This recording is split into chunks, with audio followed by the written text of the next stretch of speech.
Friends, good evening. ಇಲ್ಲಿ ನೋಡಿ, ನನ್ನ ಕೈಯಲ್ಲಿರೋದು ಇದು ಬಸಳೆ ಸೊಪ್ಪು ಅಂಥೇಳಿ. ಬಸಳೆ ನಮ್ಮ ಉತ್ತರ ಕರ್ನಾಟಕದ ಕಡೆ ಇದ್ರದ್ದೇನು ಅಷ್ಟು ಪರಿಚಯ ಇಲ್ಲ ಜಾಸ್ತಿ ಜನರಿಗೆ. ಆ ಕಡೆ ಮಲೆನಾಡು ಮತ್ತು ಮಂಗಳೂರು ಸೈಡ್, ಬೆಂಗಳೂರು, ಮೈಸೂರು ಕಡೆ ಇದನ್ನು ಸಾಂಬಾರು ಮಾಡಿಕೊಂಡು, ಪಪ್ಪು ಮಾಡಿಕೊಂಡು, ಗಸಿ ಮಾಡಿಕೊಂಡು ತಿಂತಾರೆ. ಈ ಬಸಳೆ ಸೊಪ್ಪು ತೊಗರಿಬೇಳೆ ಜೊತೆ ನಾನಾ ರೀತಿಯಿಂದ ಇದರ ರೆಸಿಪಿಗಳನ್ನು ರೆಡಿ ಮಾಡಿಕೊಂಡು ತಿಂತಾರೆ. ಬಟ್ ನಾ ಇವತ್ತು ನಮ್ಮ ಮನೆ ಹತ್ತಿರ ಇದನ್ನು ಹಾಕಿದ್ದೀನಿ.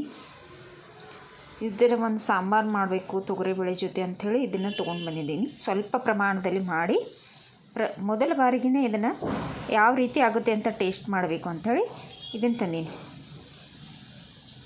ಬಸಳೆ ಸೊಪ್ಪನ್ನು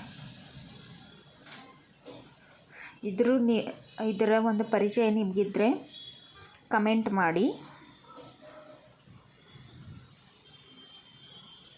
ನಾನು ಇದರ ಸಾಂಬಾರು ಮಾಡಿ ಹೇಗಿತ್ತು ಟೇಸ್ಟ್ ಅಂತ ನಿಮ್ಮ ಜೊತೆ ಹಂಚ್ಕೋತೀನಿ.